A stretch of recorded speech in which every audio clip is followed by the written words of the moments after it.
Islam itu soalnya nggak cuman ngajakin kita jadi orang baik, tapi juga harus mengajak orang lain juga jadi baik. Karena itu beda ya. Kalau kita sendiri yang jadi baik, bisa jadi disukain sama orang. Contoh, di kantor ada yang korupsi, kita diam-diam aja, bisa ditraktir tuh sama yang korupsi.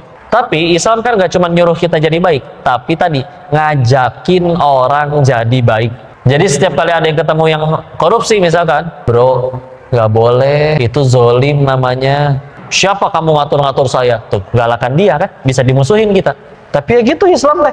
Nggak cuma nyuruh kita jadi baik, tapi ngajakin orang juga jadi baik. Dan kalau udah ngajakin orang jadi baik, akan ada selalu yang nggak suka. Allah juga masih dipercaya, masih ada yang menghina, bukan Tuhan. Masih ada, punten sempat pernah ada dengar cacian, makian, hinaan. Mana Islam Tuhannya nggak kelihatan katanya. Nabi masih ada yang ngehina, disangka majnun, disangka gila, disangka tukang tenung, ahli sihir, dan semuanya pernah ngalamin. Ya, apalagi kita yang lagi sambil belajar, terus pengen ngajakin orang jadi baik. Tapi kan berarti capek kalau itu membuat kita dimusuhi. Tenang, kita ngajakin orang jadi baik. Contoh, misalkan siapa? Dr. Zakir Naik misalkan ya. Beliau ceramah tentang yang ngajakin orang masuk Islam. Punten, beliau demi Allah nggak akan ditanya berapa orang yang kamu mualafin.